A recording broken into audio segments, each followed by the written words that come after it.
Well, give me an example of how you can weave a poignant part of your presentation using a humorous example. How would you do that? Well, I let people know right from the get-go. There's a point, not from the get-go, but halfway through my whatever presentation I'm giving, on how to use these strategies to elevate themselves to a better place. And one person said to me, "Well, that's easier said than done." And I looked at her and I said, "Well, anything in life is easier said than done, but that doesn't mean it can't be done." It That's was just, right. well, what stuff did you ever go through in your life? And I said, "You're looking at someone who was voted least likely to succeed in his senior class in high school. I was told by a guidance counselor when I was 14 years old in front of my mom and dad." And this is exactly what he said, because he asked me, "What do you want to do with your life?" And more than anything, eighth grade, 14 years old, my mom and dad are sitting next to me. He goes, "What would you like to do with your life, Steve?" "I want to be a teacher." He took a deep breath. My father looked at me and said, "What?" And he said, "Well, let's just say Stephen doesn't have what it takes to go to college." The sad truth is that my mom and dad believed him. So did Yeah. I. They were from the old school. They were great parents. They didn't know any better. So they said, "This man's got to know what he's talking about. Look at his title, guidance counselor. Hell, if he doesn't know, who does?" So That's not right. only did I let this idiot tell me what I couldn't do, I let him tell me what I could do. And then in my senior class, I was voted least likely to succeed. Unknowingly, I took those labels, those toxic labels, into my adult life. My philosophy for a great part of my life was, don't try and you can't fail. Yeah. And even if I did try and it didn't work the first time, I would never try it again. Don't make a fool Yeah. out of yourself. And for many years, but then I realized that I had a gift, um, that God gave me, and that was my humor being. Yeah. And I love that phrase. That was my first book, if you remember, Becoming a Humor Yes. Being. And Yes. everyone on this planet has a humor being within them. Unfortunately, most people go their entire lives never knowing they have this gift. Your Yeah. humor being is of your higher nature. It's the part of you that always brings out the best in you, and it, especially during tough times, what your humor being can give you more than anything else is peace of mind and emotional stability. And this is one of the catalysts. Which, by the way, I love this question that you asked. So I'm just shifting it into a different direction. Um, this is it was this humor being thing that started sparking interest when I was doing stand up, because there were points in my stand-up career where I started saying, there's something more to stand-up than just making the people laugh.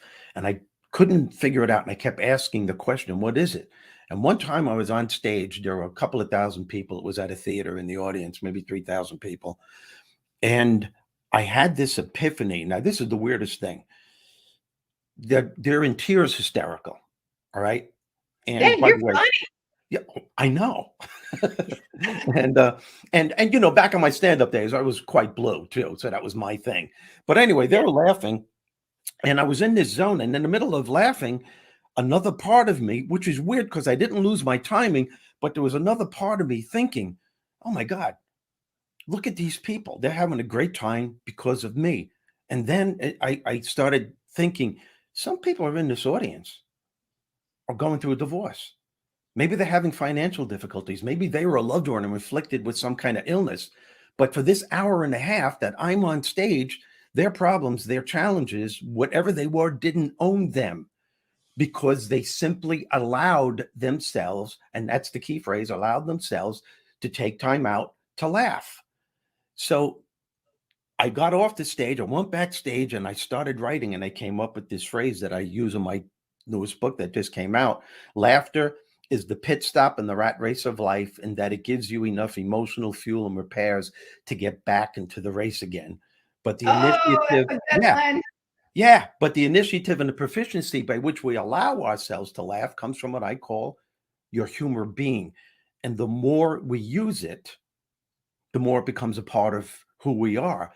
The problem that we have in this country is that we are stifling our laughter genes, our humor genes, because we are becoming so damn politically correct that we're Oh, yeah. stifling this gift that was given to us. And uh, comedians are having a very tough time today. Oh, absolutely. You know, Yeah. now theaters and colleges and comedy clubs are hiring special bodyguards to sit in the audience, and all it takes is two people out of 1,000 to start yelling at the comedian, heckling them. You shouldn't Oh, be yeah. saying that. There's something wrong with that. You have no right to say that, because they think in their mindset that they're being offensive to a certain group of people, and that's not the way it is. They never realize that, wow, there are 2,000 other people in this audience laughing their asses off. Did you ever think there might be something wrong with your perspective? Yeah. So my point is, and thanks for allowing me to reveal this, because I think it's very important. People need to know that there's a difference between laughing at something that's serious and allowing yourself to laugh off the fear or the negative connotation of the subject matter. And that's why we have this God-given gift, laughter. It's one of the greatest gifts that God ever gave us. It's to help us to face these serious topics, these serious issues, and laugh off the fear that represents the subject matter. You know, well, That's perfect. you remember the sitcom MASH? Oh, yeah. Remember Alan Alda played the Yeah. part Oh, of yeah. Hawkeye? How many times did you see him in the operating room and his hands are inside, some kids' insides, blood splurting all over the place, bodies are being brought in by the dozens, bombs are bursting, and they're out of medical supplies. And what is he doing in the middle of all this? He's cracking jokes. I'm trying to find some humor. But by cracking jokes, he's not negating the seriousness of the subject matter. He just intuitively knew that his humor being was the only saving grace in a place where there seems to be so little hope. If anything, his sense of humor was giving him the courage to do what needed to be done, which was to save lives. Now, I know some of you, your viewers, listeners right now might be saying, well, it's a good example, Steve, but let's face it, it was only a TV show. Yeah, but very few people know, and you can look this up yourself, that MASH was written from the memoirs from a doctor that was in the MASH unit during the Korean War. And the reason why they chose these particular memoirs was because of the sick humor that was depicted, that they used to deal with the challenges that they were confronted with day in and day out. That's You know, incredible. And how popular was MASH? People got that. You know, huge, I huge. mean, that was one of the most popular shows ever. And it's because that people tapped into that. We need to find some laughter and levity. And look, they're doing the absolute worst thing you can possibly be doing, but Yep. yet they're finding a way to cope. And you're so right, because in this day and age, with the tail wagging the dog, you get a Yeah. couple of people, the tail wagging the dog, and it's stifling all of us. I mean, a lot of meeting planners anymore, I put on my questionnaire, what do I need to stay away from? And not just out of respect, but if you feel that the audience and you can take them to a fun level and maybe throw in a zinger, Yep. why not? And then people laugh harder. Yep. And I think, I don't know, I agree with you there, because there is such an attack on what makes us laugh and how we can make fun, but not making fun of the situation as much as we're trying to get those innards to joggle a little bit with I giggles and agree. laughter.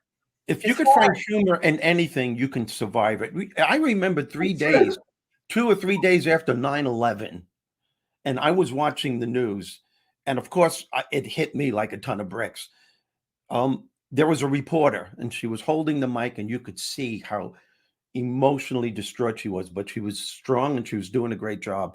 And she's looking at these firemen and she's interviewing them one by one, and these policemen and these volunteers that jumped into the debris covered in soot. And this one big fireman had a bandage around his head. There was a blood stain on it. His one arm was in a sling. And she just goes up to him and says, I need to ask you this question. How is it that you have the courage to go into that debris and look for survivors and bodies? How do you get the courage to do that in your condition? He took a deep breath. It looked like he was going to get a little emotional. He went up to her. He grabbed the microphone and he said 2 things, lady. He goes, number 1, I'm a fireman. Number 2, I'm from New York. And he did this. Everyone laughed and applauded. However, that laughter and applause only lasted about 7 seconds. That's all. But my point is, sometimes a couple of seconds is all you need to catch your second wind. No, that's so Sometimes true. a couple of seconds is all you need to get back into the game again. Laughter gives you that couple of seconds over and over again. We've got to lighten up. We really do. Yeah, we definitely.